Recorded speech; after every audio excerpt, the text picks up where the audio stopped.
Ok, una vez más, buenas tardes a todos.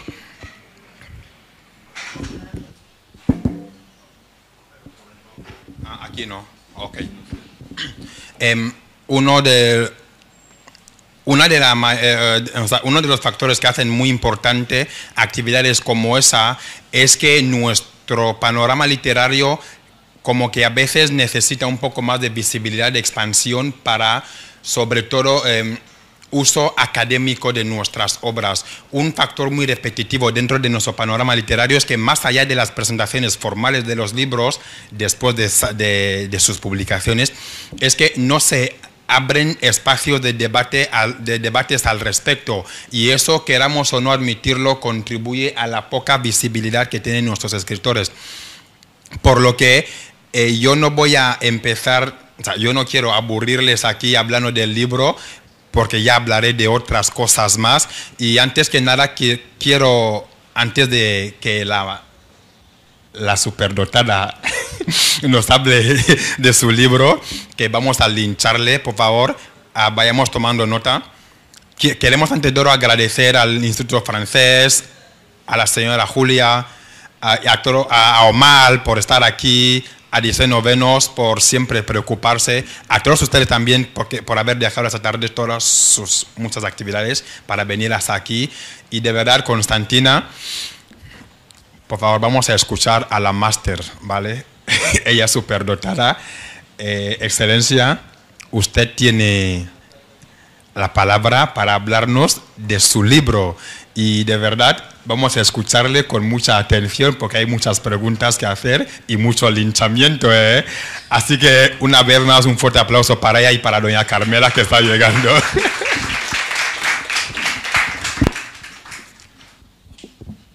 Buenas tardes a todos.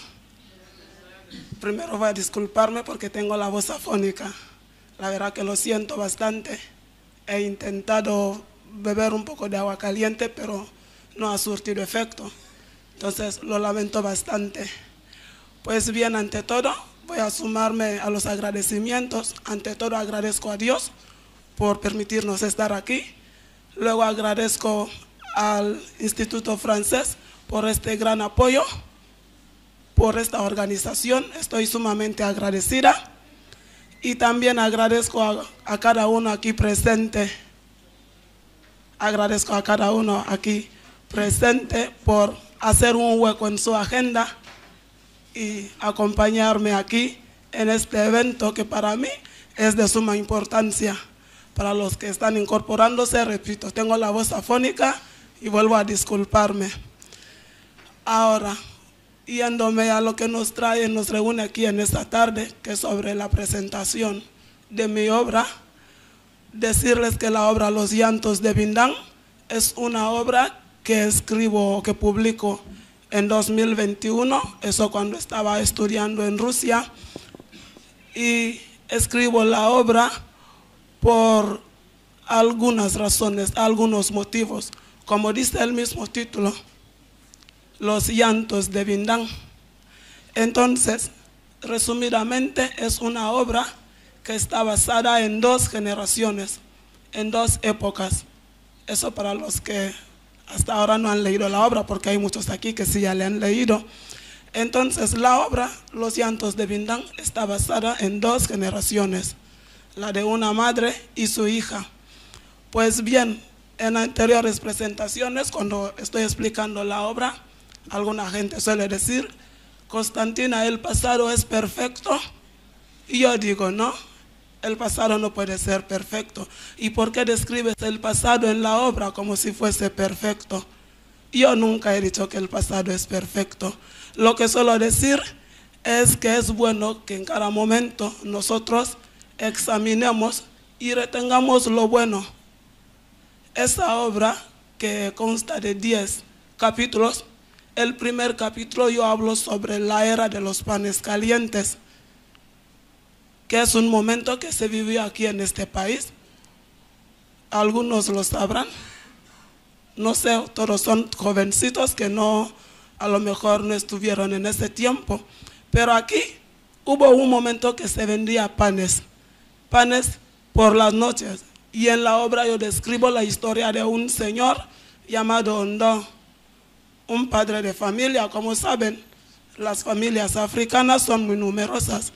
Entonces, Ondo, que nosotros describimos en el primer capítulo, él vendía panes, trabajaba en una panadería. Y luego, ¿qué pasa? De día iba a la panadería a amasar el pan, a vender el pan, y luego a las 4 regresaba a su casa.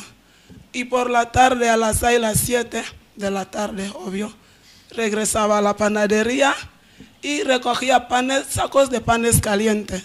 E iba por todo el barrio vendiendo panes, panes, panes calientes. Era el grito. Era un buen servicio que el señor Ondo prestaba a los ciudadanos. Iba por los barrios, panes calientes, panes calientes, panes, panes. Pues bien, aquí que es lo que puedo empezar diciendo aquí. Yo no estoy diciendo a nadie que después de la presentación se vaya a la panadería y que coja los sacos de panes y que vaya gritando panes calientes. Y si se puede hacer, mucho mejor. A mí me viene bien, que vivo lejos, no llegar a la panadería y que alguien me traiga los sacos como lo hacía Ondo, porque llegaba a domicilio, a todos los lugares. La gente escuchaba el grito de Ondo y la gente salía de las casas y compraban sus panes. No había necesidad de caminar hasta la panadería. Vuelvo y repito, yo no digo que después de la presentación la gente vaya a vender panes. Lo que yo estoy, la moraleja de ese primer capítulo es lo que moraba en aquel momento. ¿Qué pasa? Ondo vendía sus panes hasta las 10 de la noche. Y así todos los días. No regresaba a su casa hasta que terminaban los panes. Me entra la curiosidad que después de la venta, Ondo regresaba a su casa, contaba el dinero y al día siguiente regresaba a la panadería con todo el dinero. Nunca se escuchó que a Ondo le han atracado, le han quitado el dinero. A diferencia de ese tiempo, por si se puede decir, hubo un tiempo aquí que estaba de moda 8 machetes, estás en Semu y nuestras madres están preocupadas. Ya llega la hora de 8 machetes. Ondo no tenía esa preocupación. Si podemos pararnos, mirar atrás, aunque muchos suelen decir, yo no voy a mirar atrás, yo no vuelvo atrás, no dicen que hay que volver atrás. Hay un refrán en fan, que yo no lo sé traducir. No mires por donde te has tropezado, no mires por donde has caído, sino por donde te tropezaste. Entonces, de algunos momentos en la vida, viene bien pararse, voltear hacia atrás y preguntar, ¿dónde me he equivocado? ¿Dónde nos hemos equivocado? Queremos bien para nuestra sociedad, ¿no es cierto eso? Sí, mucha gente suele lamentar, nuestros mayores lamentan. En nuestro tiempo no se hacía tal cosa, pero ahora se hace. Entonces he visto a bien coger todos esos testimonios y plasmarlos aquí para que ese libro sirva a los futuros, que puedan leerlo. En una de las presentaciones, alguien dijo, anteriormente la educación era para todos. Si encontrabas a un menor de edad hacer algo en la calle, le podías corregir, ¿cierto eso? ¿Sí? No importaba si eres su padre, si eres su madre, con tal de ser mayor con él, tú le dices, hijo mío, eso no se hace. Y lo abandonaba. Así nos ayudábamos. Eso no hacía bien a la sociedad en general. Sí, hacía bien, pero a día de hoy corregirle a un menor en la calle es casi imposible. Yo me acuerdo, yo le veo a un muchacho de menos de 18 años comprar cigarrillo. Cuando me acerco le digo, hijo mío, perdón, antes de los 18 años, ¿por qué? Empiezo a explicarle sobre el cigarrillo y el chico casi, yo no salgo viva de ahí. Entonces, por eso estamos hablando que nosotros no decimos que hay que coger todo lo pasado, ¿no? Hay que examinar y ver qué nos aprovecha para la sociedad, qué es lo que nos hace bien en común. También una de las escenas que abordo también en la obra, no sé si viene bien explicar todos los capítulos, ya luego uno dice no voy a adquirir el ejemplar porque ya lo he escuchado todo. Entonces voy a ultimarme en el primer capítulo. Quien quiere leer a Ondo y qué pasaba, pues tenemos aquí los ejemplares. voy a pasarle el micrófono, la palabra al compañero Homero.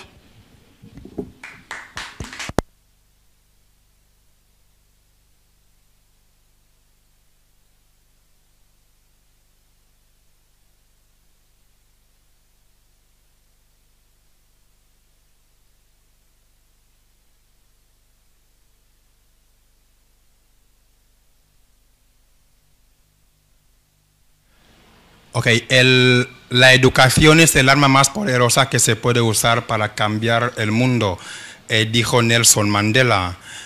Una objeción que parece corroborarse a través del pedagogo y profesor brasileño Paulo Freire, cuando él sostiene que la educación no cambia el mundo, sino cambia a las personas que sí vendrán a cambiar el mundo.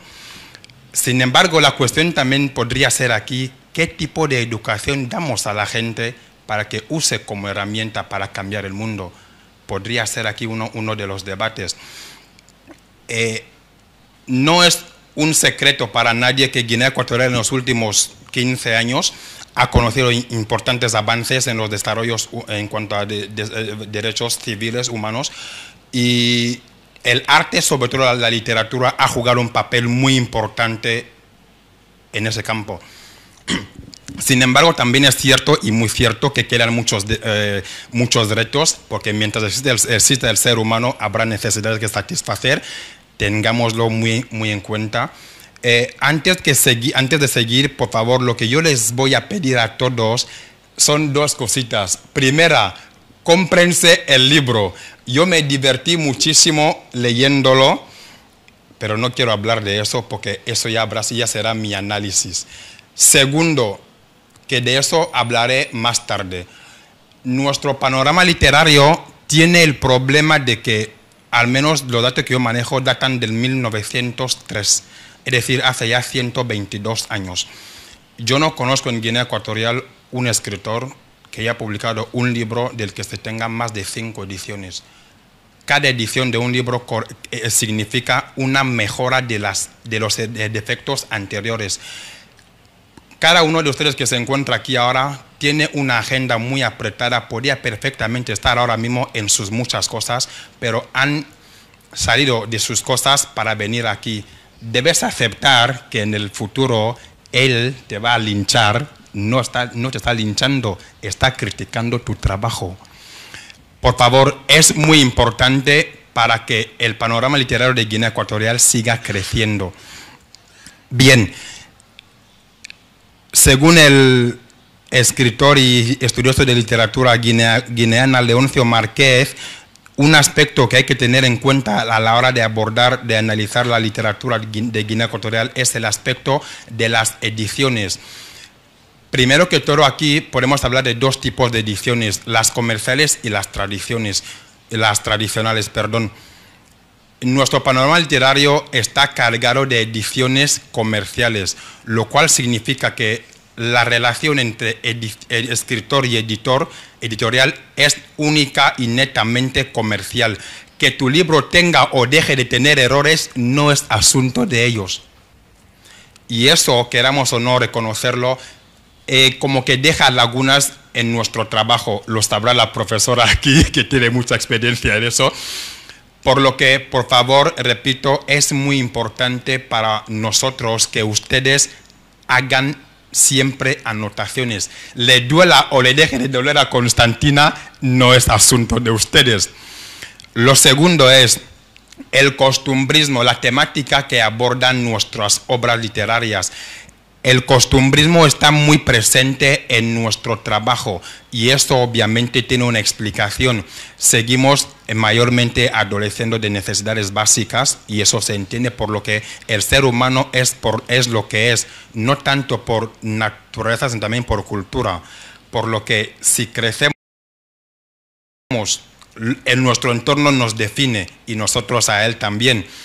Luego, ese costumbrismo está muy presente en la obra de nuestra escritora porque, como ella ha resaltado antes, esas vivencias diarias hacen de ella una inspiración para abordar una temática que ella considera polémica y que de alguna u otra manera hay que paliar cada uno desde su ángulo, obviamente. Bueno, los panes calientes con Viversoy, sobre todo de Pegaso, son dulces. Claro. Luego, la historia.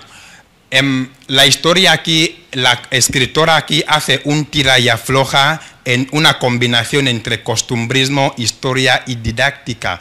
La historia, ¿por qué? Porque hace este paso hacia atrás, rememorando momentos que ella considera propicios para la educación social de nuestro país y que poco o mucho contribuyen, como diría Dino León en su libro Ongolo, contribuyen a fortalecer, por ejemplo, el sistema educativo de nuestro país. Luego la didáctica, algo que, primero antes de seguir, Constantina, vamos a lincharle un poquito, ¿vale? ¿Hasta qué punto, te hago la pregunta antes, porque necesito continuar, ¿hasta qué punto piensas que tu libro puede contribuir a formar una conciencia colectiva en Guinea Ecuatorial como Estado? ¿Hasta qué punto? Es decir, ¿hasta qué punto piensas que tu libro puede contribuir a definirnos a los ecuatoguineanos como algo, como una sola cosa? Bueno, para responder a esta pregunta, yo puedo enfocarme en muchos aspectos. Usted está preguntando hasta qué punto yo creo que el libro puede llegar a educarnos a los ecuatoguineanos y definirnos como, vale, será princesa, yo seré yo, ella será, él será él, pero algo en común nos define como sociedad. ¿Qué es lo que nos suele definir como sociedad?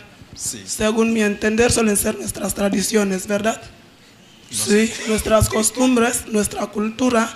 Sí, entonces, desde mi punto de vista, yo creo que ese libro, uno, ya está educando. Sí, ¿por qué? Porque el libro ya lo he introducido en algunos centros escolares. De hecho, aquí hay un centro educativo presente, donde nosotros hicimos la donación del libro. De alguna manera, cuando el libro ya ha llegado en los centros escolares, directa o indirectamente, ya está educando. Y también durante mi alocución dije una cosa que, bueno, volviendo a los panes calientes, aquí lo que creo es que lo que hacía único en aquel momento, como he recalcado antes, no son los panes, sino el modo de vivir, es decir, la calma que se vivía en aquel entonces. Yo creo que si nosotros como sociedad volvemos a matizar eso, a cultivar eso, puede ayudarnos, puede educarnos a nivel social. No sé si respondo a su pregunta. Okay, muchas gracias. Ella es muy elocuente, además es periodista. Bien. La educación social, yo le he hecho esta pregunta porque los libros son parte de los medios informativos de un país y que queramos o no aceptarlo, contribuyen a formar esa educación social que necesita cualquier sociedad. Bueno, estoy redundando un poquito.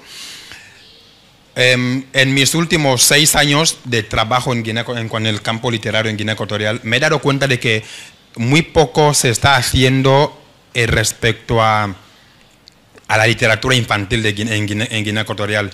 Y datos muy alarmantes con los que yo me he encontrado son, primero, prácticamente solamente las mujeres escriben para los niños. Por ejemplo, en el 81, Raquel Ilombe asentó las bases de eso.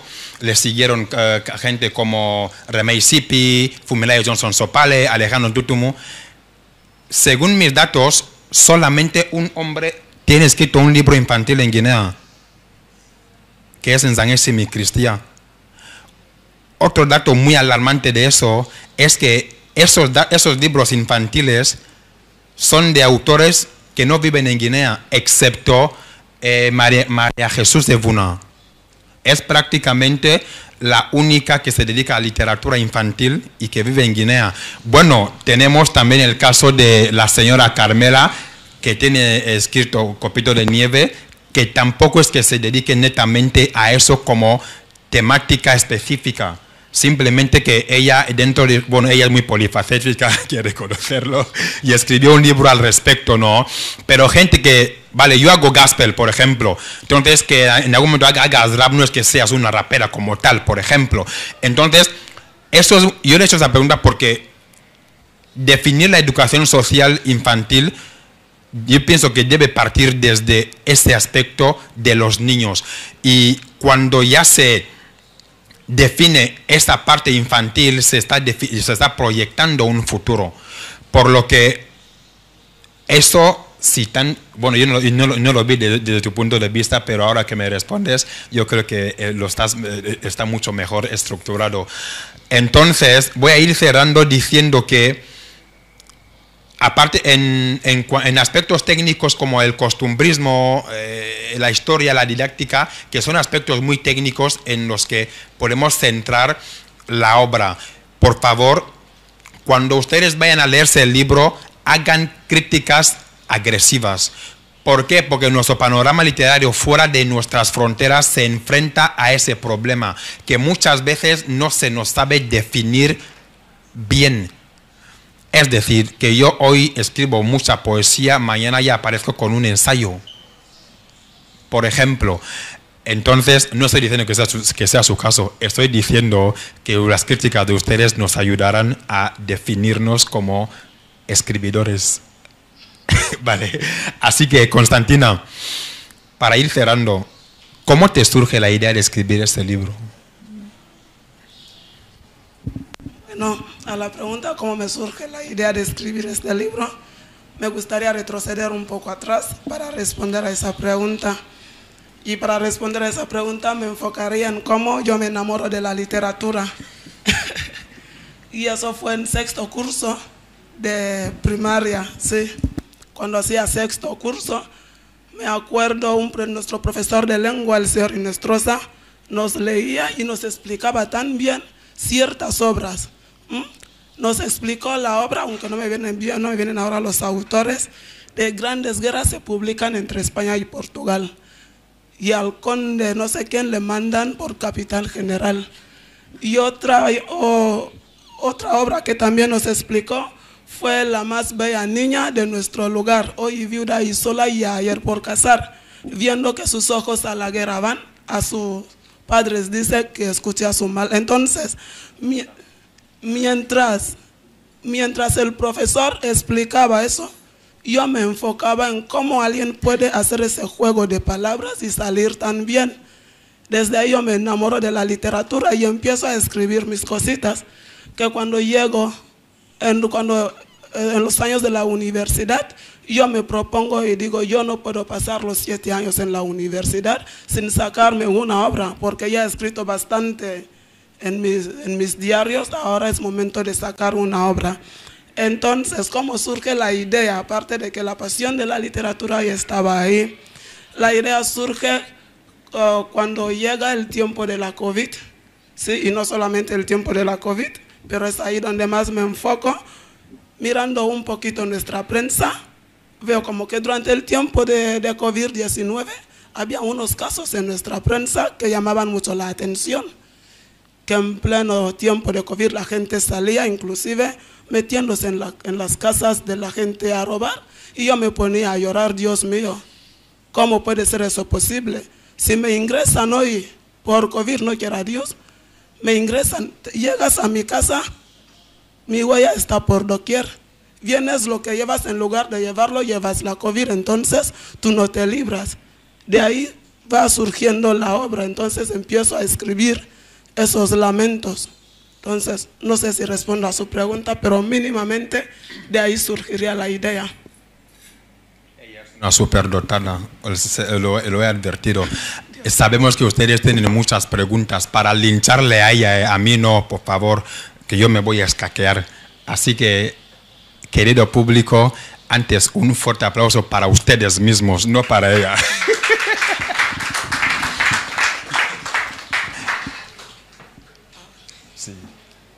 Sí, también hay algo que me gustaría matizar. El compañero estaba diciendo que hay que hacer críticas. Las críticas suelen ayudar. Las críticas ayudan. Pues si uno ve algún error y ve algo que no entiende, puede emitir una crítica, porque eso ayuda a que para la próxima obra podamos mejorar. Si nosotros no recibimos, pero la crítica se suele emitir con amor por Jesús, para construir, no para destruir. Hay que hacer críticas positivas. Cualquier crítica, pero hay que criticar con amor para que pueda ver yo donde he cometido los errores y que en la próxima obra yo pueda mejorar, porque cierto es que tengo otras obras, pero si no recibo crítica de esa, voy a pensar que todo va como Dios manda. Así que por favor, aparte de la crítica positiva, por favor, cualquier crítica negativa, pero que se base desde el amor. Por favor, yo pido. Era eso. De decir que tiene miedo a las preguntas que ustedes tienen preparadas. Sí. Al fondo, le prestaría mi micrófono.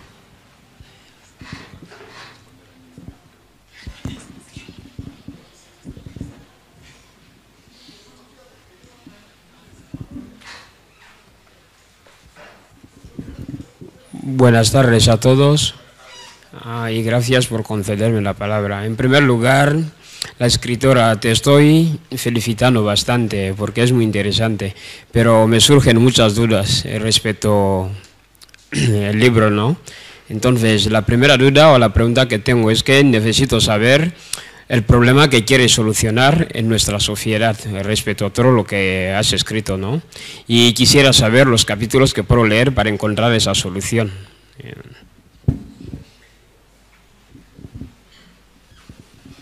¿Puedo ya responder? Sí, que creo que puedo solucionar a través de mi obra en nuestra sociedad, ¿cierto? Esa ha sido la primera pregunta, ¿verdad? Yo pido que cuando la gente vaya a hacer preguntas, más o menos, primera le respondo y luego vuelva a hacer otra pregunta, porque a veces se me van las cosas. Hay una sola persona que suele responder 2 preguntas al mismo tiempo y sin olvidar, y es Putin. Porque eso nos explicaron, no sé si es cierto, pero cuando estudiaba nos dijeron que él siempre responde. Entonces, ¿qué es lo que puedo solucionar a través de mi obra? ¿Qué puedo solucionar? Es una pregunta interesante y le agradezco. Pues bien, en primer lugar decirle, yo creo que la obra ya está dando su efecto en la sociedad. Y vuelvo y repito lo que he dicho antes. Ya estoy poniendo la obra en los centros escolares. ¿Y qué es lo que nosotros queremos? Queremos que nuestros jóvenes, se puede decir, porque yo tan joven creo que ya no soy, o las futuras generaciones, al menos cuando lean el libro, digan, o sea, eso se hacía en el país. ¿Por qué? Porque la palabra, si no se documenta, si no se registra, limita de boca en boca. Sí, nuestros mayores solían a lamentar nuestro tiempo, tal cosa, pero los mayores van cada día. Entonces, si lo documentamos, yo creo que a través de tan solamente poner el libro en los centros escolares, algo ya estoy consiguiendo. Y no solamente en los centros escolares, muchos ya han leído la obra, inclusive fuera de aquí. Y me acuerdo una señora que me contacta desde Alemania y dice, la obra es interesante por todo lo que estás queriendo conseguir. Yo se lo digo con total sinceridad. Entonces, la segunda pregunta, ¿qué capítulo? Para ser honesta, le diría que hay que leer todo el libro. Porque si le recomiendo, son 10 capítulos. Si le digo el primer capítulo y el capítulo último, que es el capítulo número 10, usted se pierde todo lo que hay de por medio. El capítulo 2, 3, 4, 5, 6, 7, 8 y 9. Así que, hermano mío, recomiendo leer la obra, por favor. Respondo a su pregunta. ¿Está satisfecho? ¿Tengo que aclarar algo? No, gracias.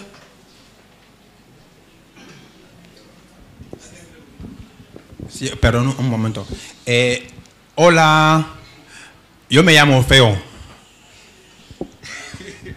Feo es mi nombre. Mire, me parece muy coherente sobre todo la primera pregunta de qué espera la autora resolver con la obra, ¿vale? Dentro de la lengua española, creo yo, existe lo que se llama intención comunicativa. Muchas veces la cuestión no es lo que decimos, sino la intención con la que decimos aquello que estamos diciendo. Bien, también existe entre sus muchas funciones la imaginativa. Ella, como escribidora, puede haber escrito esto con una determinada intención. Sin embargo, el autor, que ahí entra la función imaginativa del lenguaje, a medida que vayas leyendo el libro, que espero que te lo compres después de aquí, que está muy chulito, ¿entiendes? A medida que te lo vayas leyendo, te darás cuenta de que hay más cosas que ella te aclara sin darte cuenta. Por ejemplo, son muchos datos que yo llegué a descubrir con la obra Copito de Nieve de la señora Carmela. A lo mejor no era su intención, ¿entiendes? Por lo que sería un poquito engañoso que ella te responda de manera tajante a esa pregunta, ¿vale? Y lo otro es que no esperes leer a menos que sea una obra científica, un manual didáctico, no vayas directamente a un determinado capítulo, porque lo que determina esto, una novela, es la cronología con la que se narran los hechos. Por lo que si te saltas un capítulo, no entenderás lo que estás leyendo porque hay algo anterior que te has saltado. Gracias. Bueno, aquí hay un guapo que quiere hacer una pregunta, un guapés. Bueno, buenas tardes a todos. Y bueno, felicitar a la escritora por la obra. Y bueno, a mí me surge una duda.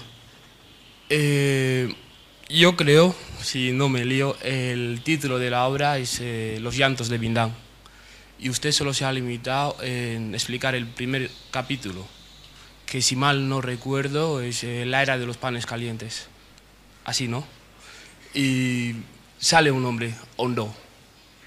Entonces yo, que soy alguien que no ha leído ninguna de las ediciones anteriores y teniendo en cuenta que el moderador nos ha hecho una invitación formal a adquirir la obra, entonces quiero encontrar una relación entre el título, Los llantos de Bindán, con el primer capítulo, que es la era de los panes calientes, que me invite, que me atraiga, como para yo decidirme a comprar la obra.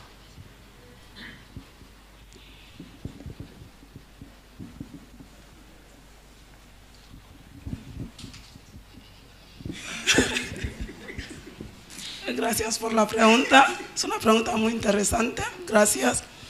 Quiero encontrar la relación entre el título Los llantos de Bindán y la era de los panes calientes. Sí. ¿Qué cómo? ¿Has vivido esa era? Pero ¿cómo? ¿Tú cuántos años tienes? La relación entre los llantos, el capítulo y el título, sí, gracias. Y el primer capítulo, la era de los panes calientes. Yo creo que aquí la relación está más que clara. La relación está muy clara.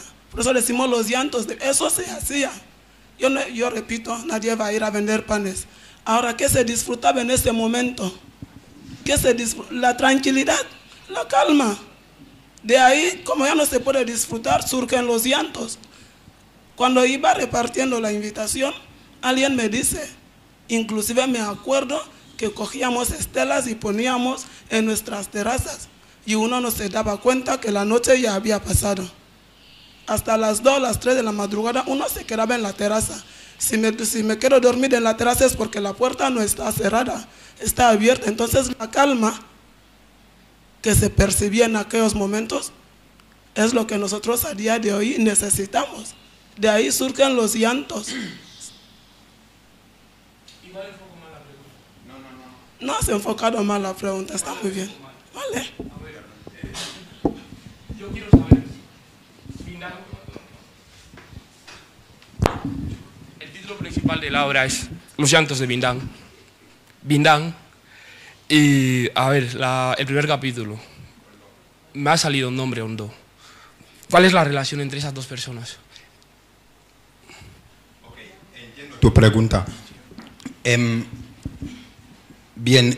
uno de los problemas que estamos teniendo con tu pregunta, y hay una realidad detrás de eso. A lo mejor yo tengo la firme convicción de que en este país empezará a haber expertos en crítica literaria, que para eso ya estamos hablando de tesis doctorales. A lo mejor tengamos que recurrir al profesor Manuel Ondondón, que por fortuna o desfortuna ya está en la AUCA, ya no lo tenemos aquí en la UNGE. Bien, esta obra, si te has leído La colmena de Camilo José Cela, con la que él ganó el Nobel de Literatura en el 89, se puede hacer una comparación literaria entre esta obra y La colmena. Normalmente, y esto es un análisis mío según lo que yo he leído, es una serie de relatos narrados en primera persona a través de Bindán. Normalmente el capítulo de Ondoaquí es un recordatorio, está en la voz de Bindán, porque a Bindán mucha gente le cuenta historias en esa obra y son ellas las que la protagonista está recabando. Incluso hay capítulos en los que tiene conversaciones con su abuela, con su tía, con sus tías, ¿entienden? Por lo que el libro en sí es una serie de relatos que a simple vista parecen independientes, pero que en el fondo tienen un hilo conductor común que al final te hace entender la relación que existe entre las diferentes historias. Hazte idea de La colmena de Camilo José Cela. Bueno, estoy más cerca de querer comprar el libro. Sí, solamente quiero añadir algo. Yo creo que Bindán, aún no he leído el libro, no he leído el libro aún, pero lo que usted ha explicado en el primer capítulo y el resumen que está diciendo de qué va el libro, pues yo creo que Bindán puede ser como Guinea Ecuatorial. ¿Entiendes, no? Los llantos de Bindán, los llantos de la madre patria, o sea, según lo que ella ha explicado, yo no me expreso muy bien en español, lo haría si yo pudiera, pero al entenderlo, yo lo entiendo como que Bindán es la persona, su llanto. ¿Cuál es su llanto? Cada acción que hay en los capítulos.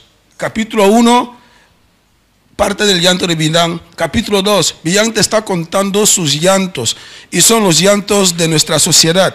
Así lo entiendo yo, y que Bindán representaría la sociedad guineana en un conjunto, ¿no? Algo así. Es lo que yo he entendido de lo que la señora ha explicado. Sí, bueno, es que es una peli. Ella pondría los llantos de Guinea Ecuatorial, pero es un título muy simple, muy no poético, pero el llanto de Bindán te hace viajar. Sí, bueno, no tengo ninguna pregunta.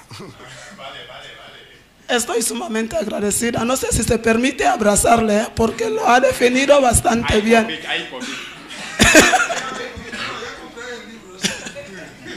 Muchas gracias.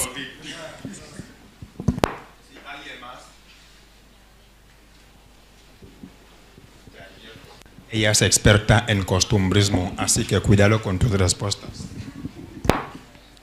Buenas tardes. Mi nombre es Elvira.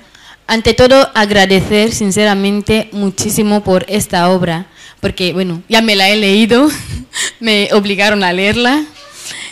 Sí. Y una de las cosas que tiene, de hecho es una de las cosas que también tiene la literatura costumbrista, es que te hace entender momentos en los que tú no has estado ahí, no lo has vivido, pero por el hecho de leerlo te emocionas y te vas toda una noche leyendo los llantos de Bindán. ¿Por qué? Porque te sientes identificada. Entiendes y eres consciente que no es simplemente la imaginación, sino que te están contando no solo tu historia, sino la de tus antepasados. Y ese juego entre presente, pasado, como explicas, incluso las historias de las cosas que pasan en los taxis, los matrimonios, eso hace que hasta cierto punto los ecuatoguineanos seamos conscientes de lo que estamos perdiendo, porque mucho estamos perdiendo. Por ejemplo, cuestiones como la cultura, el matrimonio, que es uno de los puntos que también tocas en el libro, que normalmente se está malinterpretando, que si la dote, que si el maltrato en los matrimonios, como he dicho, valga la redundancia, son aspectos que estamos tomando con negligencia. Vienen ideologías que a veces nos intentan nos hacen pensar que estamos entendiendo algo que en realidad no entendemos. Y al leer libros costumbristas, somos un poquito más conscientes de, normalmente esto no es lo que parece. Y esa conciencia y el hecho de que ahora los jóvenes miremos mucho internet y pensemos que ya somos americanos encerrados en ecuatoguineanos, también ayuda a mejorar. Entonces, muchísimas gracias agradezco por más libros como este. Y mi cuestión viene, que hasta qué punto podría la literatura costumbrista apalear el conflicto intergeneracional. A ver, no sé si me han entendido. ¿Hasta qué punto podría la literatura costumbrista ayudar a mejorar el conflicto intergeneracional?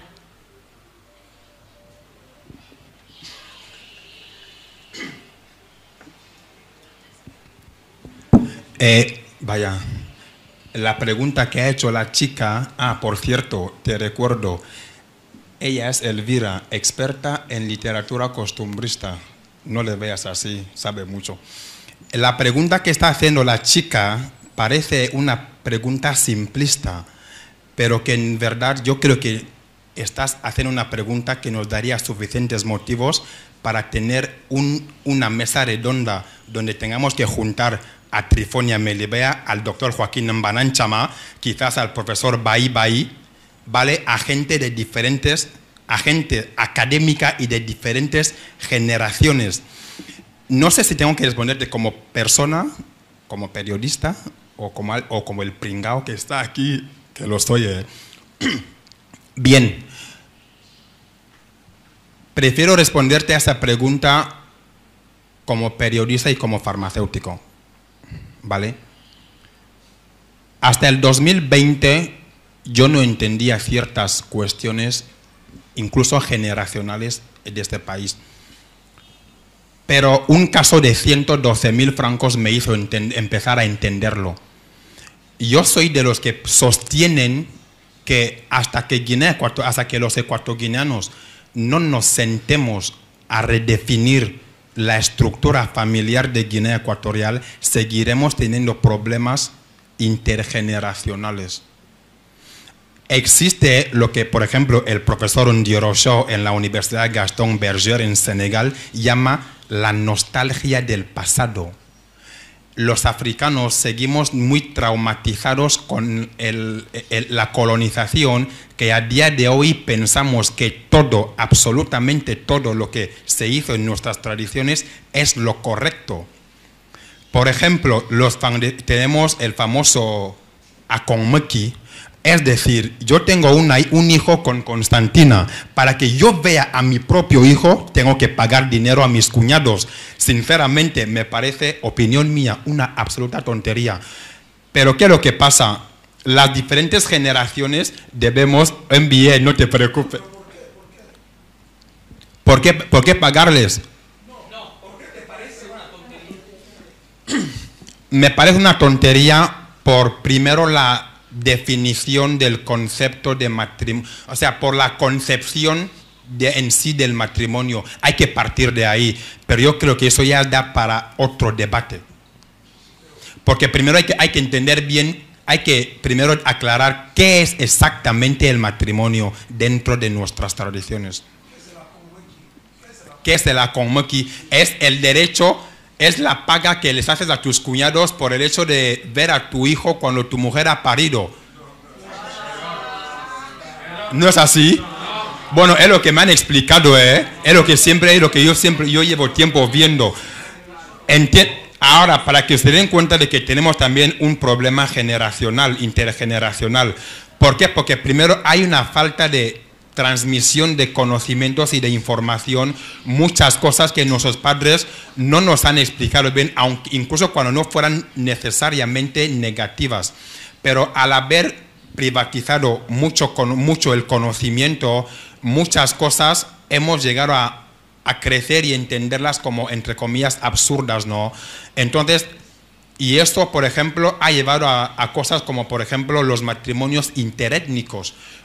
Últimamente, se da muchos casos de, por ejemplo, matrimonios entre mujeres fan, hombres anoboneses, por ejemplo, que de por sí es muy bueno, ayuda al interaccionismo cultural, pero la pregunta aquí es, ¿cuáles son los factores que han llevado a ese hecho? Por ejemplo, no nos han explicado muy bien el concepto de tribu. ¿Qué es realmente una tribu? ¿Por qué hay que respetar la tribu, o sea, la tribu y no la etnia, por ejemplo? Preguntas vagas, por ejemplo, ¿vale? Yo no estoy asentando cátedra. Entonces, es uno de los factores que determinan los conflictos intergeneracionales que tenemos en Guinea Ecuatorial, la privatización del conocimiento, ¿vale? Así que yo no quiero hacerme el... Momentía, sabe que tú eres la DG hoy. Elvira, él ha respondido a tu pregunta. ¿Has entendido algo? Yo puedo concluir que nosotros tenemos que aprender de nuestros mayores. No sé si me equivoco. ¿Cierto? Sí, debemos aprender de nuestros mayores. Mientras no lo hacemos, pues siempre tendremos las ideas, algunas cosas equivocadas. Si nosotros no sentamos a nuestros hijos, los educamos, pues no vamos a esperar que las cosas van a entrar a sus mentes por arte de magia. ¿Verdad? Yo soy docente, solo impartir segundo ESBA. Entonces, cuando vas preguntando por tribus, muy pocos te dicen sus tribus. Mamá no me lo ha dicho, papá no me... Entonces, ¿cómo pensamos que el niño va a informarse si desde casa ciertas cosas no les inculcamos?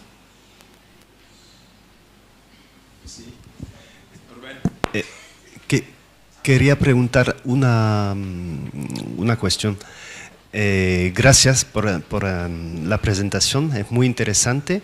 Y quisiera saber cuáles han sido sus inspiraciones, autores, otros libros, para llegar a esta obra.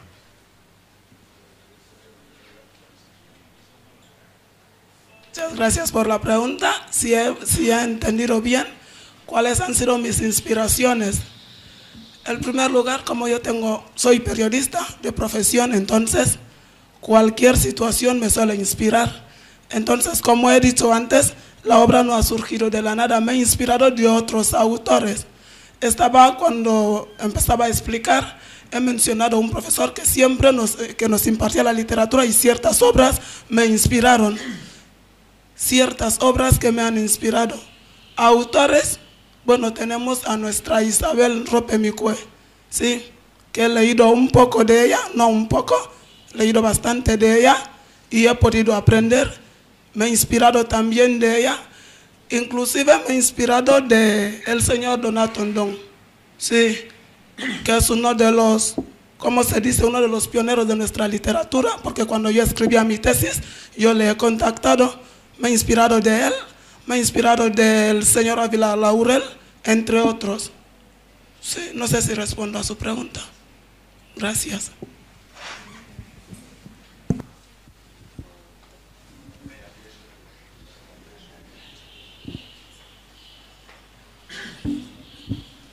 Muy buenas tardes.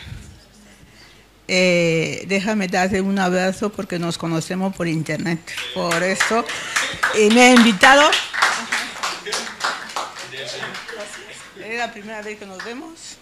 Y porque, además, a lo largo de esta semana, por unas cuestiones que no tienen que ver nada por aquí. Yo soy doña Carmela Oyuna Yinguan, o mejor dicho, me llamo Imelda Oyono Ayingono.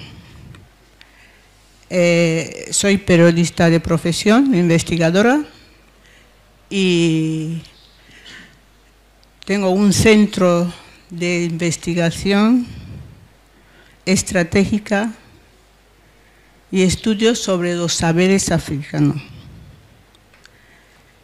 Mi centro es un centro de pensamiento, lo más importante, pero basado en la africanidad y la guineanidad. Entonces he escrito algunas cuantas obras y en reuniones con esta, yo te quiero felicitar en primer lugar por ese aporte. En la literatura, yo digo, cuando tú lees un libro, hazlo tuyo y saca tus análisis. Es una poesía, deja de ser de la que la ha escrito y tú la adaptas. Entonces la puedes interpretar como tú quieras. Son pensamientos libres. Y ha habido mucho revuelto aquí. Lo único que yo les puedo decir, con experiencia, me he dejado decir de que soy periodista de profesión, máster de periodismo de investigación y doctorando en saberes africanos. Esto es muy importante para nosotros, hasta incluso para escribir. Nosotros, en primer lugar, yo pienso que para que nosotros podamos sacar una literatura que tenga competencia y que sea interesante, tenemos que conocer nuestra historia y apreciar fundamentalmente lo nuestro. Akomiki, Unsua, forma parte integral de nuestra vida. Nosotros hemos tenido una interrupción extranjera, donde todo lo que se refiere a nuestra cultura era negativo. O sea que tampoco yo soy de la que doy culpa a nuestros antepasados, porque nuestros antepasados han atravesado tiempos muy difíciles, donde no nos permitían. Mira, si lees el libro del presidente, empezó a hablar español a los 12 años, y por imposición, ¿sabes?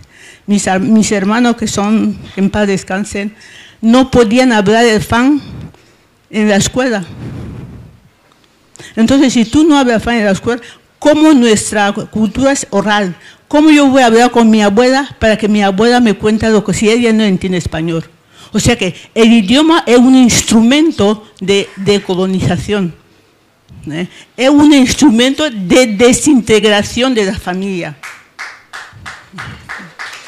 Ok, gracias. Y tenéis que saber estas cosas, ¿sabes? Nos han desintegrado, nos han humillado, nos han hecho lo que... Y hay que ir a la historia. Hay que buscar la historia para poder narrar nuestra propia historia. Yo estudié en España, pero hay literatura española que no te dejan ver. Tú estás hablando de Las Colmenas, pero tú no has leído España invertebrada. ¿Has leído? Buscaré un libro tochito aquí, escrito por, ya me acordaré, ¿sabes? Donde le pregunta el autor a los que dicen que descubrieron América. ¿Quién va a descubrir América si América existió desde el principio? Han descubierto Guinea. ¿Quién te va a descubrir si aquí había gente?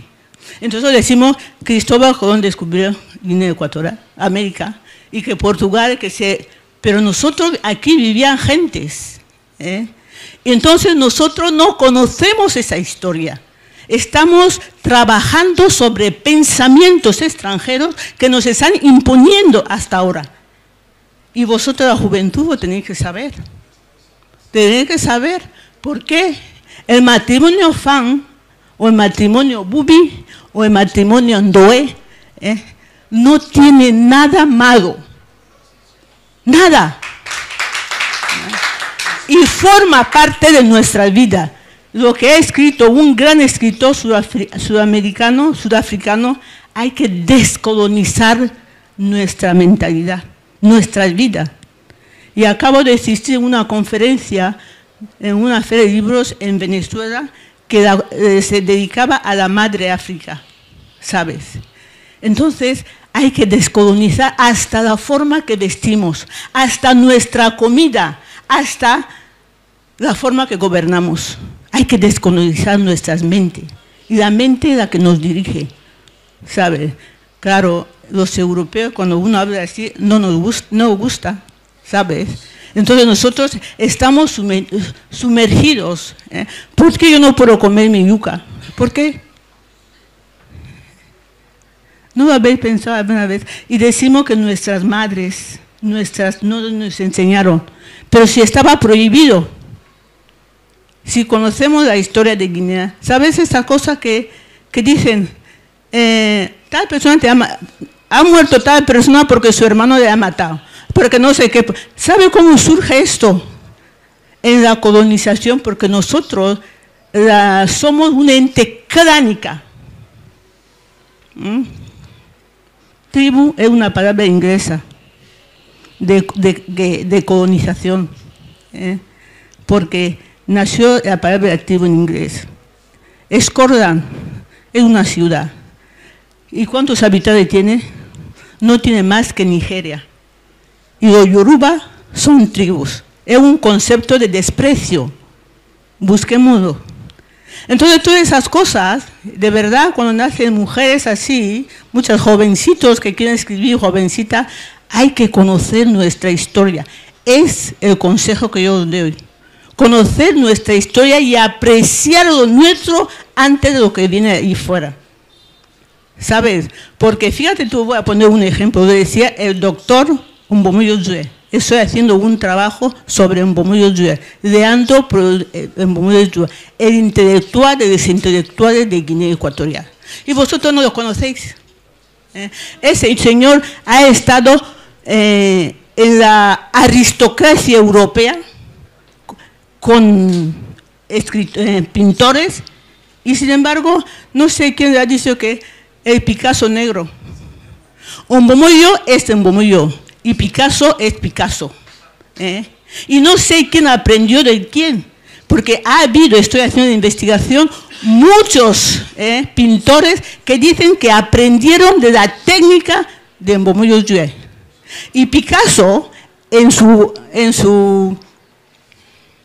estudio, venía en África a buscar a jóvenes pintores y son los que pintaban en ello, en su taller. Los mademoiselles de París son mujeres negras, claro que somos gordas y todas esas cosas, y tuvo éxito. Y traía ese conocimiento en África. No quiero hablar mucho porque me suele doler muchísimo porque hay muchas cosas que tenéis que conocer.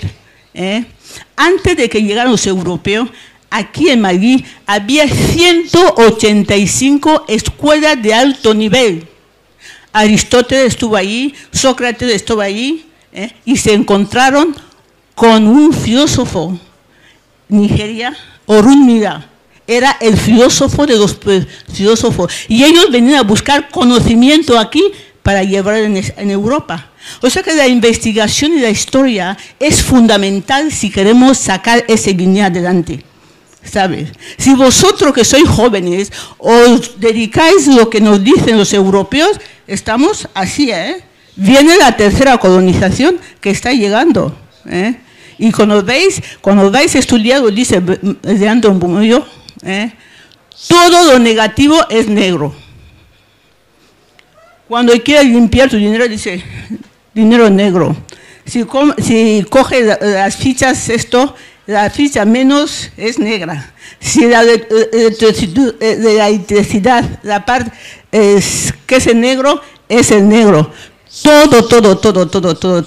Entonces nosotros tenemos que ser conscientes de esto. Hay alguien que dice que hay que olvidar el pasado. Mentira. Mentira, porque vamos a repetir las mismas cosas, ¿sabes? El holocausto indio, judío quiero decir, hasta enseñan a los niños en la clase de lo que pasó, para que si tú no conoces el pasado, ¿cómo vas a llegar al futuro? Me dicen que mis hijos, nosotros no soy nacionalista, pero si no conocéis la historia de Guinea, ¿cómo vais a ser nacionalista? Es imposible. Es imposible. Entonces, cuando salen obras así, hay que analizarlo con el espíritu guineano, para ver lo que realmente ella quiere decir y lo que acontece. Hay muchas infiltraciones, muchas cosas que a veces esas instituciones europeas no nos permiten ver la realidad de las cosas. Ténganlo presente. Muchas gracias.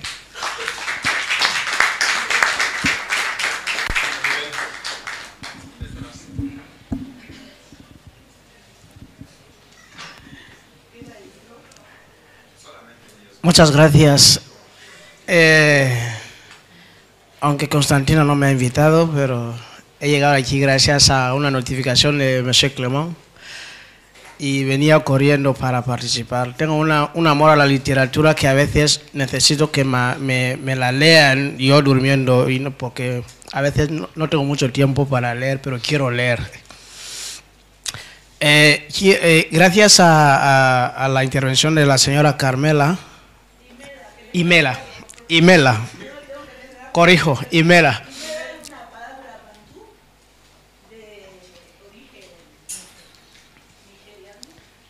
Gracias por su intervención, porque nos ha aclarado muchas cosas, porque quería atacar primero al compañero. Bueno, también soy periodista como ellos.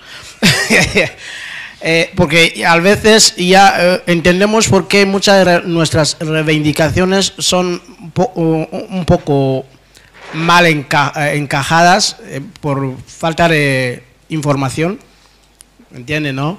Pero teniendo a mujeres, grandes mujeres como Imela, yo creo que con encuentros iguales la gente puede ir aprendiendo muchas cosas. Gracias, no voy a ir más ahí, ella ya lo ha dicho todo. Una pequeña pregunta para Constantina.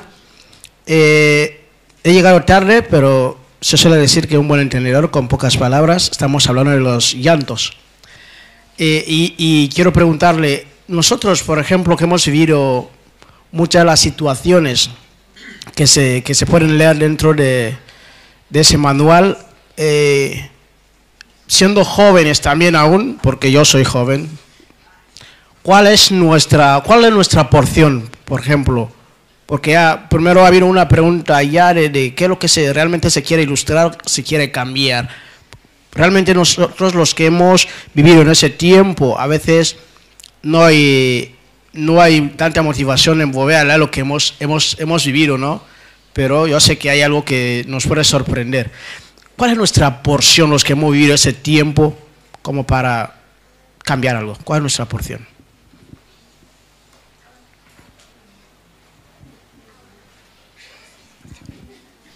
¿Cuál es nuestra porción para...?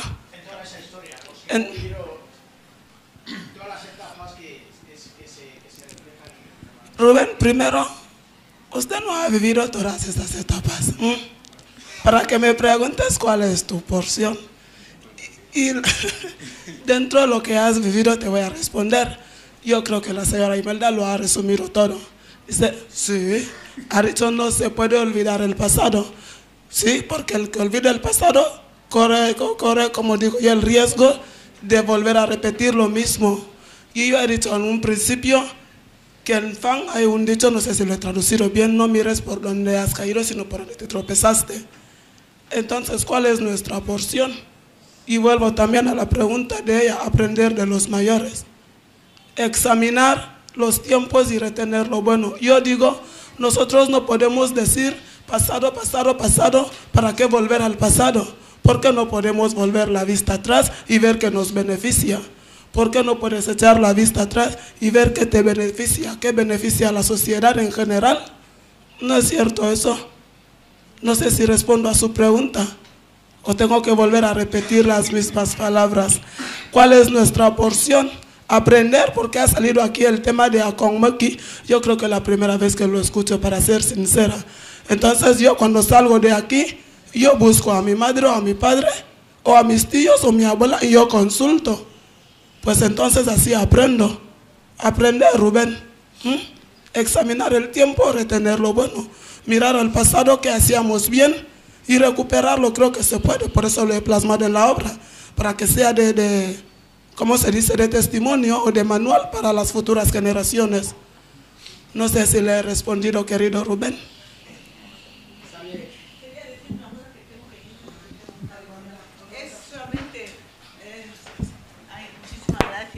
Solamente decirle que estábamos hablando aquí sobre la literatura infantil, que a mí me interesa también muchísimo. Yo creo que ahí tenemos que empezar, porque el día 2 de abril es el Día Internacional del Libro Infantil y Juvenil.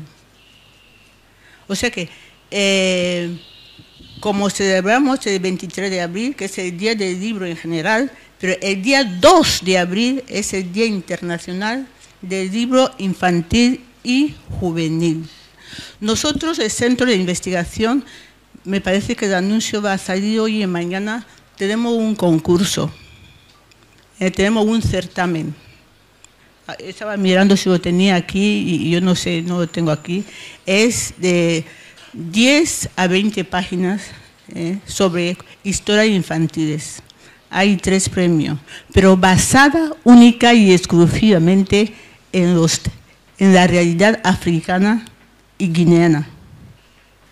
O sea que hablar de nuestras historias, nuestros cuentos, que tienen una sabiduría increíble, increíble. Entonces, es el día, yo no sé, la memoria me va, desde ahora hasta el día 16 del mes de marzo. Entonces, hay, como quieren presentar, poesía, cuento, historia, que sean basadas en nuestra realidad fundamentalmente. Historias africanas. Podemos hacerlo en nuestras lenguas, el Fam, en Ndoe, en Swahili, que es el idioma presente en África, que todos los africanos tenemos que hablar Swahili, y se está trabajando sobre ello. Nosotros nos interesamos, enteramos de muchísimas cosas, ¿sabes? Y eso es una pena, porque parecemos que tenemos el síndrome de la isla.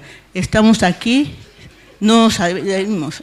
Entonces, tenemos que ir más allá, y saber lo que pasa. En África pasan muchísimas cosas. La juventud están adelantando y hay muchas cosas que hemos aprendido y tenemos que aprender. Entonces, el Swahili es el idioma que se está preparando para ver en todos los países de África. Es muy fácil. Jambo, Oda, Hakuna Matata. O sea, cuando es esta palabra Hakuna Matata de los cuentos, pues es el Swahili. No problem, Hakuna Matata. Y el Swahili es bastante sencillo. Entonces, yo quiero invitar a los extranjeros que conviven con nosotros aquí, si pueden hacer historias que se pueden traducir o recitarla en Fang, en Doe, en Bubi, y que se pueda traducir. Muchísimas gracias. Les invito, estoy diciendo que hay 3 premios. Por favor. Gracias. A lo mejor mañana saldrá en la radio.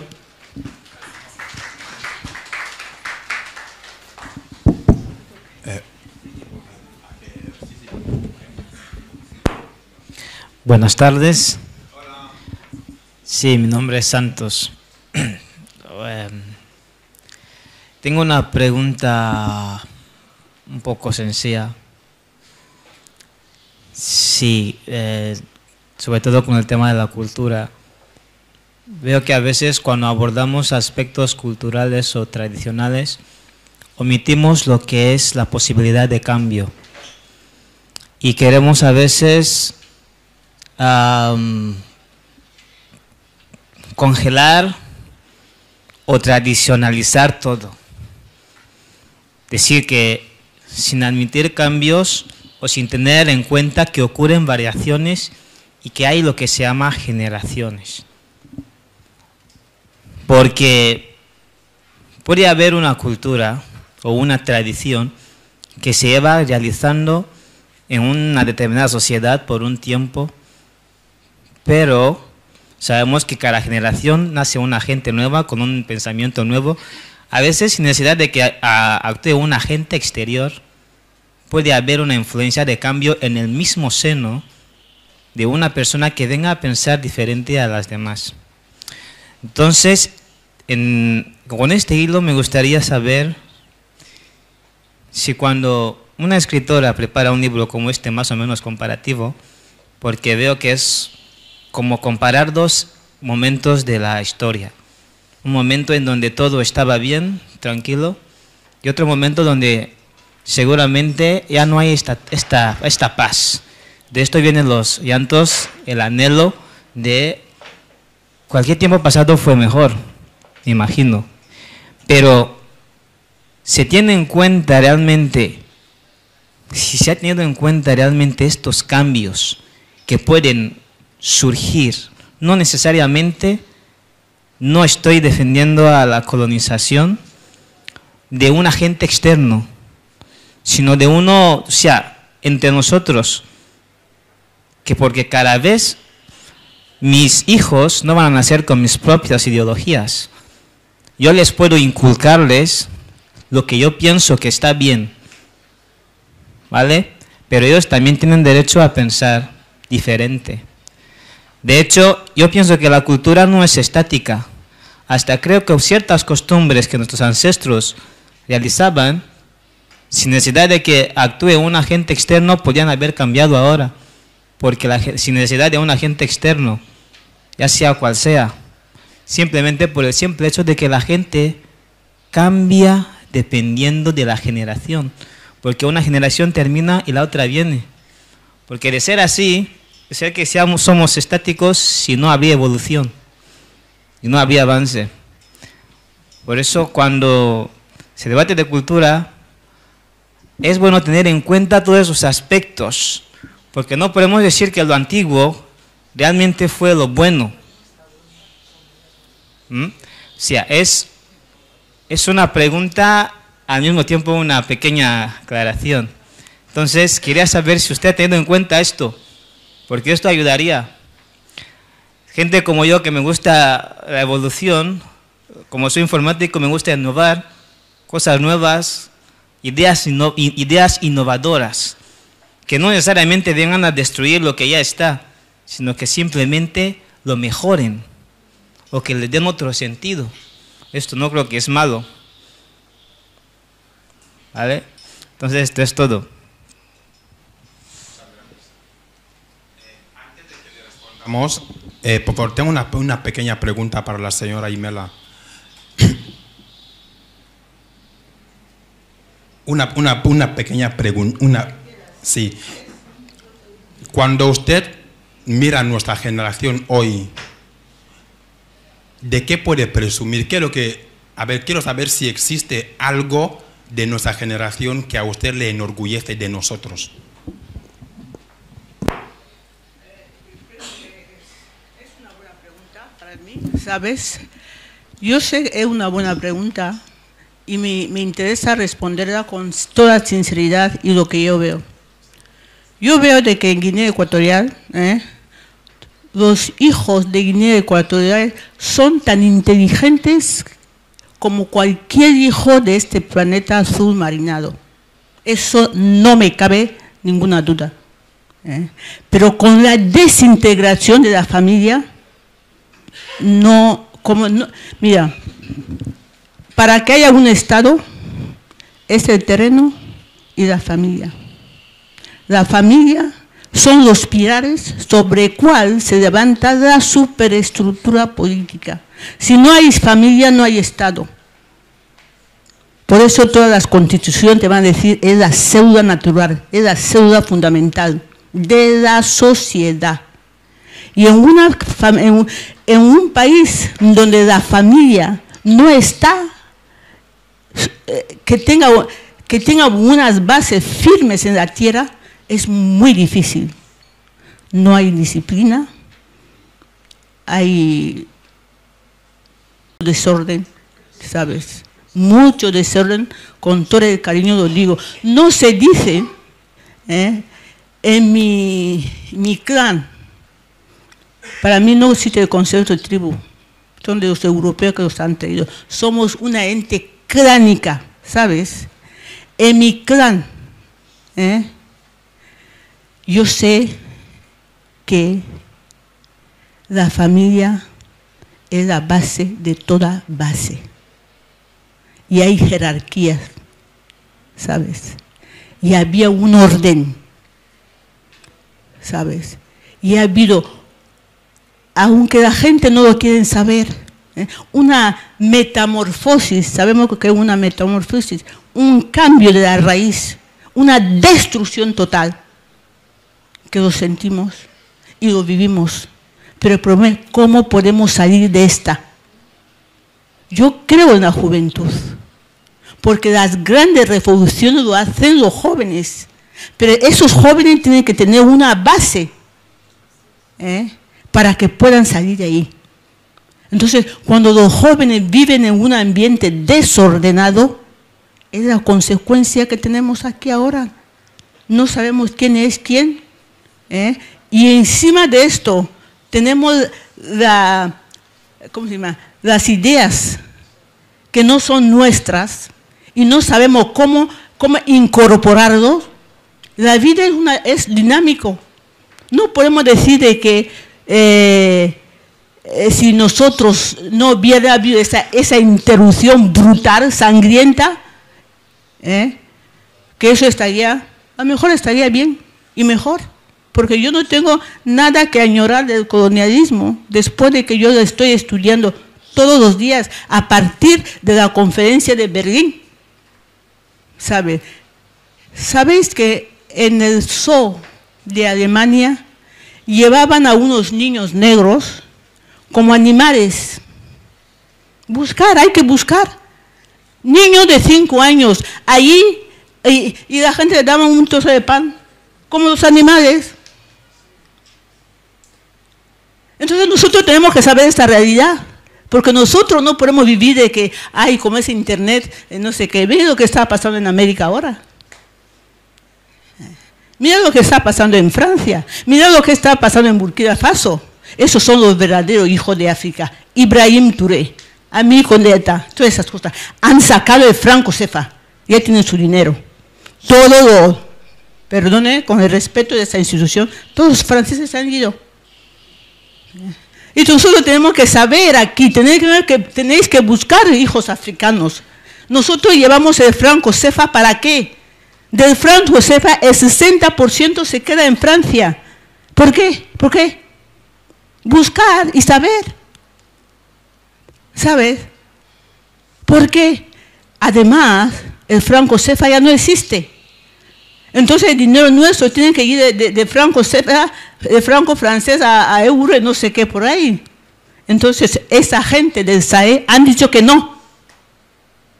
Y tienen una lucha tremenda y hay que apoyar la lucha y tienen que saber qué es lo que pasa ahí.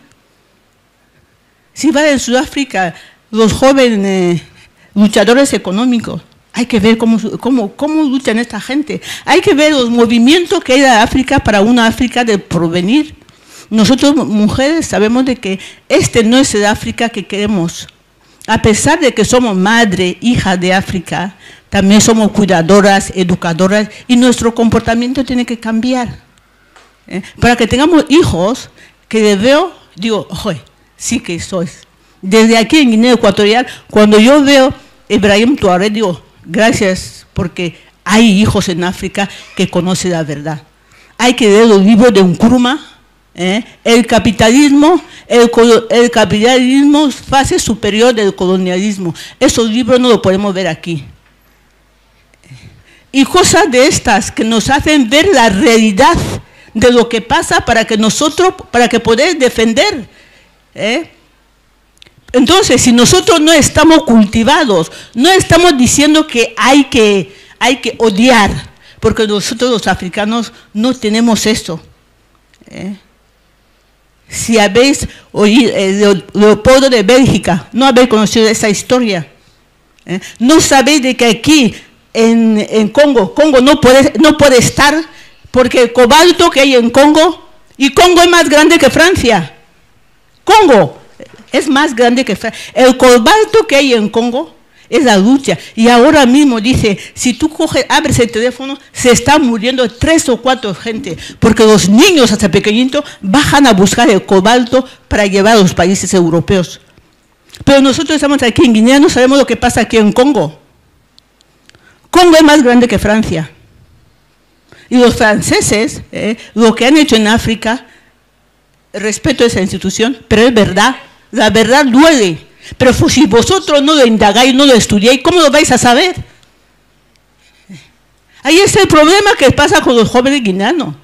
Entonces yo acabo de venir en ¿cómo se llama? En Tanzania, en Zanzibar. Hombre, cuando me encuentro con la juventud, digo, vale, hay una ciudad nueva, me parece que el gobierno de Mozambique ha dado terreno, donde van a ir todos los jóvenes africanos en una ciudad que allí va a haber todos los expertos. Que África puede, en todos los campos, con todo lo que sea en la diáspora, van a venir. La diáspora está viniendo a África. Entonces nosotros aquí no nos enteramos de esas cosas, los movimientos que hay en África. Entonces estamos como una juventud, como mujeres, bebida, agua, no sé qué, bailar. ¿No habéis visto el vídeo que hay en los medios? Lo ha hecho un extranjero, que en Guinea hay crisis, pero el sábado y domingo hay que ver cómo os movéis con el alcohol. Entonces esas cosas son lo que duele. Pero yo soy consciente, porque imparto clases, que los niños guineanos son tan inteligentes como uno cualquiera de ese mundo, pero les falta la disciplina y el conocimiento. Hay que elegir qué libro hay que leer. Hay que elegir qué libro hay que leer. Me mandaron hace poco un vídeo que anda en las redes, lo habéis visto, que ponen a todos los niños y ponen al niño negro. Entonces le preguntan, ¿qué niño es el más tonto, el más estúpido? Dicen, the black one. Pregunta es esto, ¿qué niño es el black? The black one. Y cuando van a preguntar al mismo niño negro, dice, the black one, why? Because he's black. Ahí está el asunto. Es feo, es tonto, porque es negro. Y ese vídeo anda en las redes. Ha sido un experimento. Entonces, cuando nosotros no conocemos esas cosas, vamos a tientas y a ciegas para caernos en el precipicio. No quiero seguir porque me voy a ir. O sea que yo estoy muy orgullosa de mis hijos guineanos, de mis nietos. Y yo sé que podéis, pero no se puede conseguir nada sin sacrificio. Hay que elegir los libros que tenéis que leer. Tenemos que buscar una forma para vivir y que cuando tú vas a un sitio te consideran, porque nuestra literatura hay que decolonizarla. Estamos escribiendo con mente europea, estamos pensando con mente europea, porque pensamos de que, pues así, hasta nosotros las mujeres, si no... hay muchísimas cosas, y lo que yo os pido, cuando se hay una conferencia, hay que asistir en las conferencias. Las conferencias no son solamente para ir a comer algo, es para alimentar la mentalidad. Entonces tú llamas a una conferencia, nadie viene. Si son los mayores, cuando ha venido todos vamos. Pero para discutir el pensamiento, mi centro es un centro de pensamiento. Podemos hablar, podemos mirar las cosas, podemos analizar siempre de acuerdo a nuestro interés. Y la cooperación sur-sur, saber cuál es la cooperación sur-sur, África, América Latina, América del Sur, ¿sabes? Hay que ver qué pasa en América del Sur. Hay que ver cómo habla Maduro. Pero le dicen a Maduro que es un dictador. No. Hasta incluso Gaddafi, que los europeos asesinaron ayer, los africanos, los chicos africanos no lo conocen, porque la hegemonía imperialista, los medios de comunicación, los controla América, lo controla Europa. Todo lo que nosotros hagamos aquí, ya lo controlan.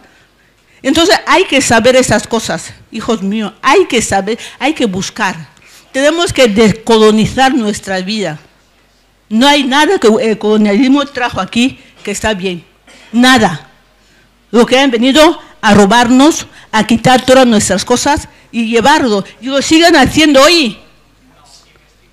Y lo siguen haciendo hoy. Quien te dice que no es mentira. Cuando tú viajas, vas ahí, esos trenes son los negros que lo han construido.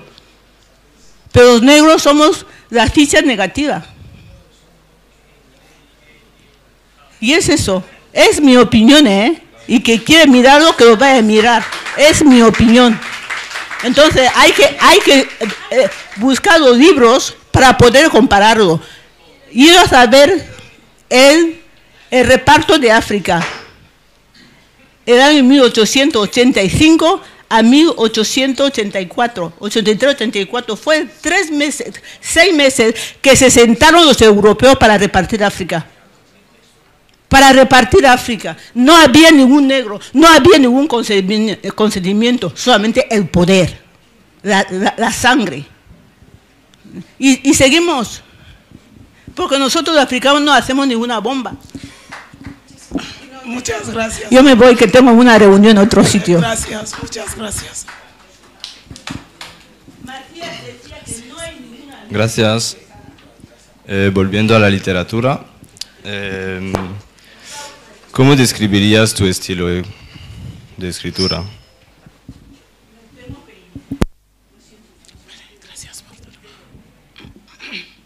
¿Cómo describiría mi estilo? Bueno, no sé cómo puedo enfocar la respuesta. Como que es mi primera obra publicada. Tengo otras obras escritas que hasta ahora no han salido a la luz. De momento yo me veo, no sé si le voy a poder responder, agarrándome a las novelas. Si es una novela, yo diría que es una mezcla de costumbres, un poco de historia, pero también es una novela, digo yo, realista. No sé si le respondo. Me caracterizo como novelista y ese va a ser mi estilo bueno de momento. No sé si le he respondido. Quería preguntarla, ¿este es su primer libro? No, Antes de responderle quería aclarar si le he podido responder a la pregunta. Y no le corto, teníamos otra pregunta al aire libre, por favor. Ya luego usted podrá preguntar. Sí. Usted dijo algo interesante.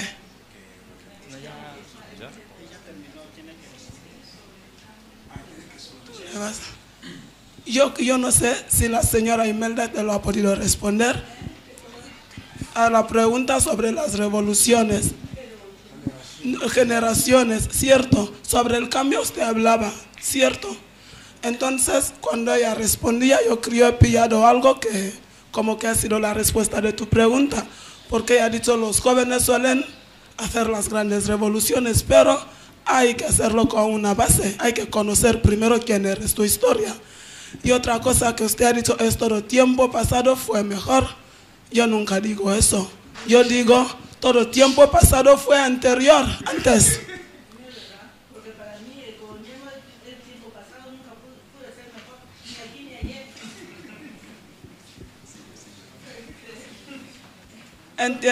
¿Ha entendido algo, por favor? Entonces, el cambio no está mal. El cambio viene bien, pero con un fundamento. No vas a querer cambiar, no vas a cambiar el mundo sin tu historia. Es lo que solemos decir, no podemos perder nuestra identidad. Que vayas a evolucionarte no significa que hay que olvidar de dónde sales.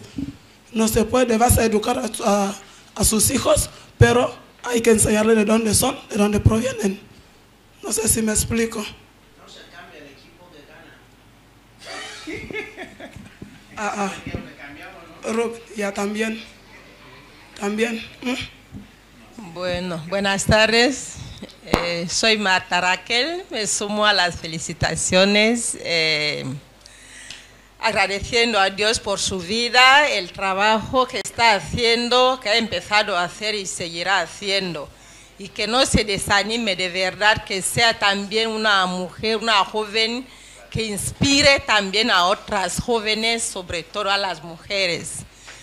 Mi pregunta es, ya que teniendo en cuenta que usted ha hecho un trabajo arduo, un buen trabajo, me gustaría saber más o menos cuáles han sido las dificultades, porque yo cuando estaba haciendo el bachillerato elemental me resultó difícil la literatura, porque me resultó tan difícil, lo veía tan complicado interpretar el pensamiento de otras personas.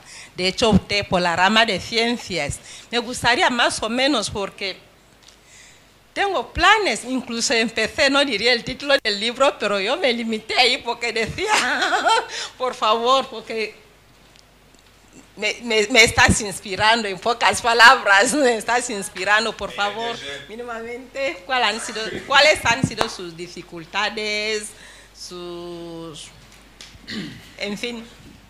Muchas gracias, señora Marta, pero su pregunta va a colarse un poco porque hay alguien más delante, porque no le hemos podido responder, porque el compañero puedo responder la verdad. Claro que para sacar una obra hay 1000 dificultades, querida mía. Hay 1000 dificultades. Y voy a ser directa, una de las dificultades es el dinero, porque ya tienes la idea. Ahora que te saca la idea, o sea, tienes la idea ya, trabajas, haces tu papel, pero como esa idea sale de borrador a ejecutarlo así, la economía ha sido un tema aquí que me ha dificultado. Aparte de que era tiempo de clase, que tenía que irme a clase y tenía que seguir con mi obra, ha habido otras dificultades, puedo decir, pero qué pena que no me llegan todas, pero son las dos cosas fundamentales que puedo decir. Falta de tiempo y para sacar la obra al público. Y gracias por las felicitaciones. Y siempre dificultades va a haber, pero no podemos quedarnos que hay dificultades. Hay que ver, hay que buscar las estrategias para hacer crecer o para sacar a flote lo que tienes por dentro y que quieres hacer. ¿Me explico? Sí.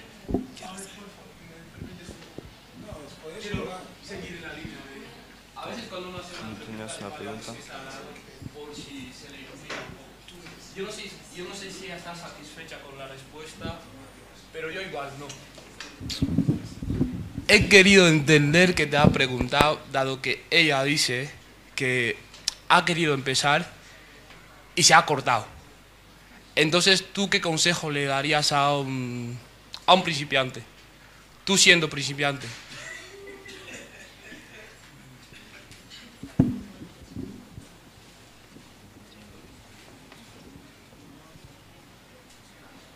MBA, bueno, tu pregunta va a responderla, ella es la DG. Ella dirá. Vale. Quiero responder a esa pregunta porque creo que es un poco más técnica. No es que ella sea amateur, ¿vale? Es por experiencia. Bien, el profesor Mbarengo Mfaye de la Morgan State University en Estados Unidos, que es un estudioso de literaturas hispánicas, cuando hace estudios sobre literaturas africanas, hispanoafricanas, suele hablar de la otra hispanidad, que es un concepto con el que él se refiere a esos otros países no oficialmente hispanoparlantes, pero que en los cuales también se escriben libros en español.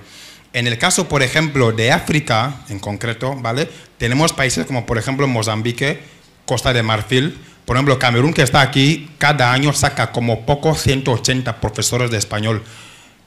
Eso, Guinea Ecuatorial, al ser un país, el único oficialmente hispano de África, nos pone como el espejo de ellos, pero al mismo tiempo también nos pone entre manos un grandísimo reto.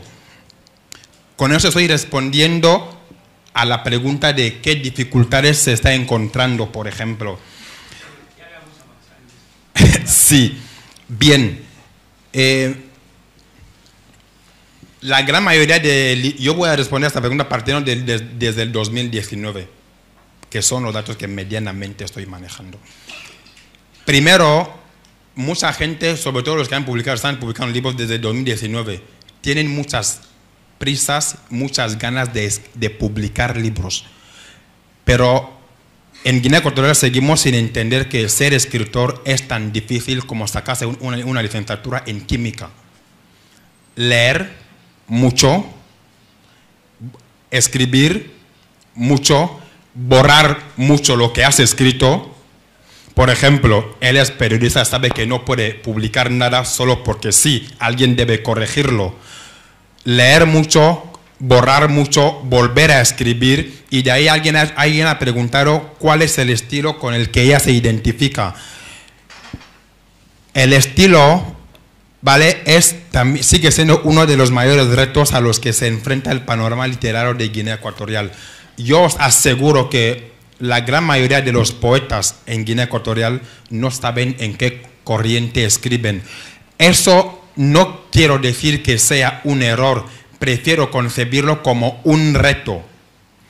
¿Por qué? Porque nosotros, al habernos mamado mucha literatura de García, en fin, no recuerdo sus nombres, ¿vale? El Cervantes, Góngora, ¿vale?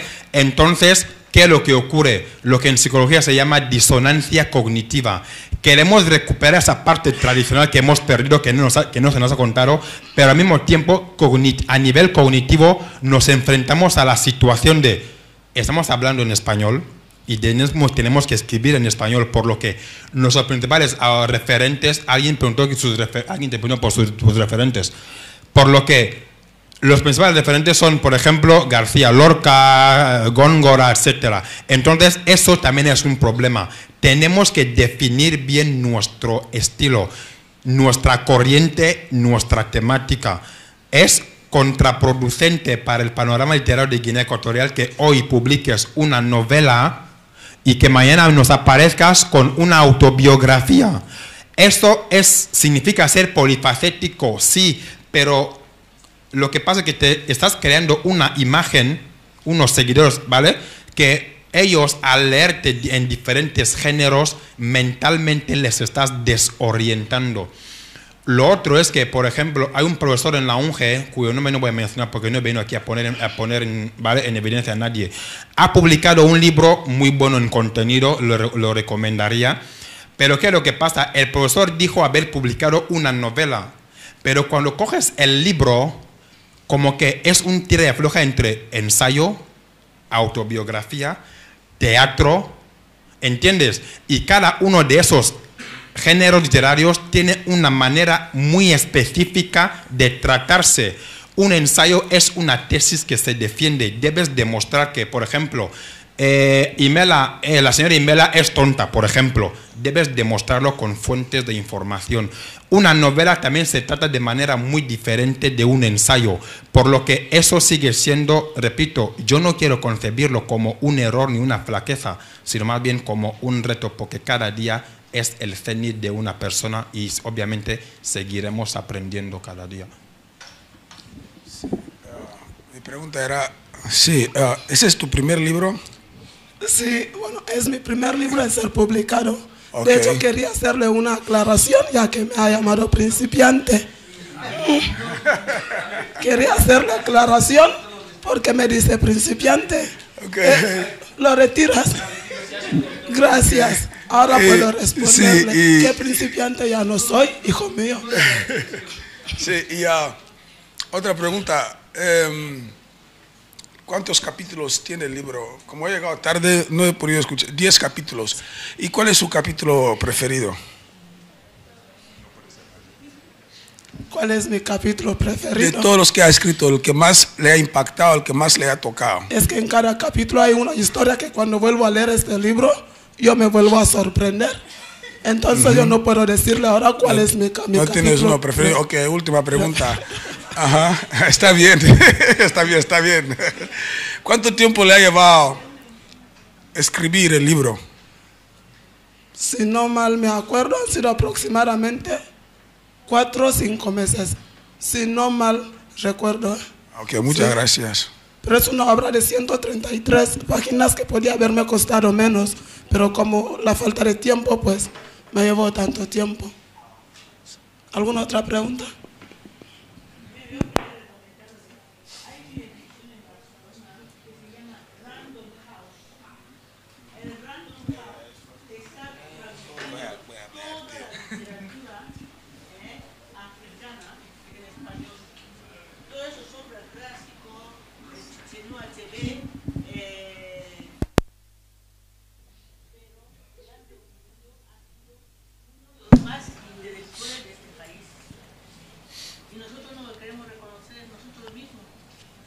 Okay. Muchas gracias, doña Camila. Menos mal que usted y yo estamos muy de acuerdo en que debemos de reestructurar nuestro sistema educativo para, como dice Ciongo, descolonizar la mente.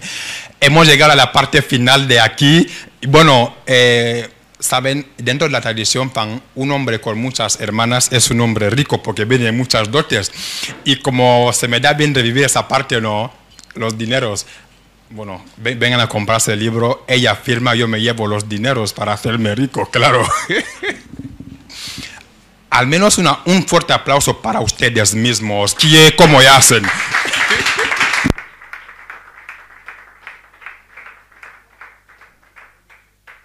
Tengo unas últimas palabras.